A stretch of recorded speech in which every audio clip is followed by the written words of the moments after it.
Hi there, this is my adaptation of a design by Pekka Leskala. I'm sure that's mispronounced. Sorry, Pekka, if it is. This is an adaptation of his box rocket design. I think it's number 32, idea number 32 on his channel. And in his design, all the burn chambers are the same dimensions, 10 centimeters by 10 centimeters, 30 centimeters high. That design wouldn't work for me because my chimney slot in my traditional open fireplace wouldn't be able to, well, it just wouldn't work.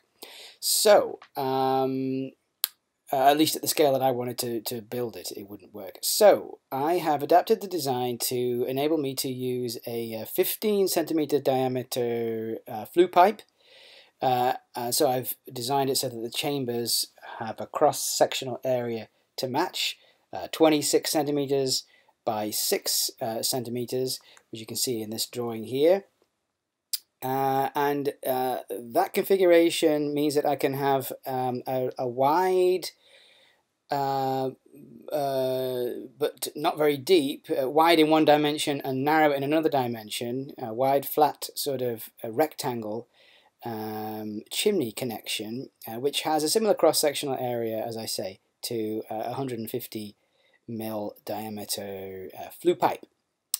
So you can see that, like in Pekka's design, it has the secondary air intake coming in underneath the what I've called the feed there, where I put the wood, and it exits in the equivalent of the same place at the back of the second chamber.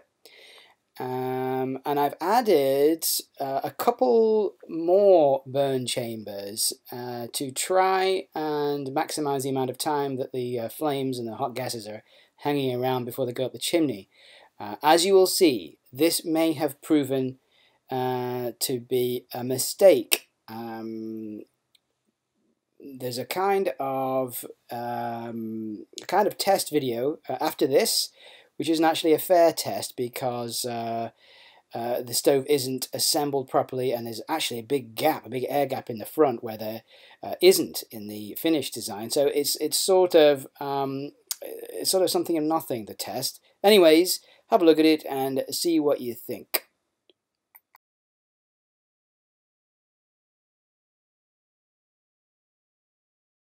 So this is a test firing of my first stove. As you can see, very much inspired by the great Pekka Leskala.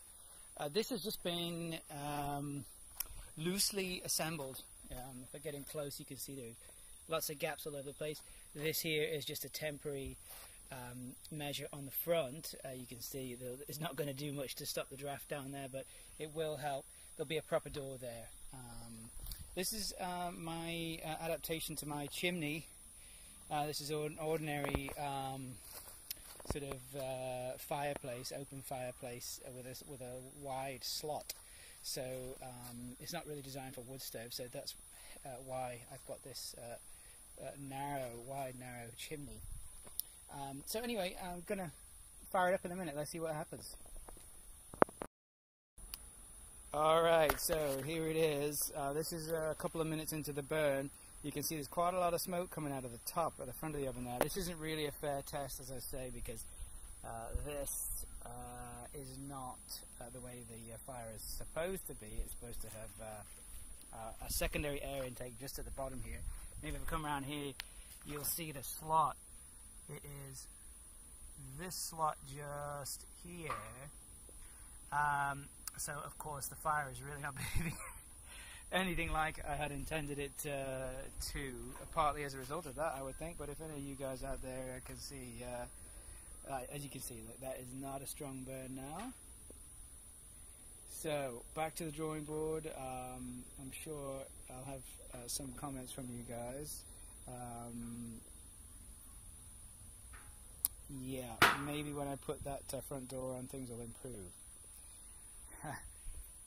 Nothing coming out of that chimney of whatsoever, I don't think. So maybe there are too many ups and downs on this fire. Maybe I've overcomplicated things. Anyways, we will keep trying.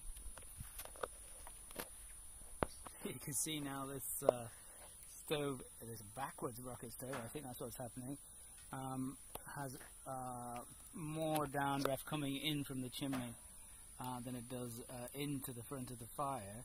I think that's why we're getting these incredible temperatures this end. You see it's glowing red hot there. Yeah. I'm sure plenty of folks will have plenty of comments about this.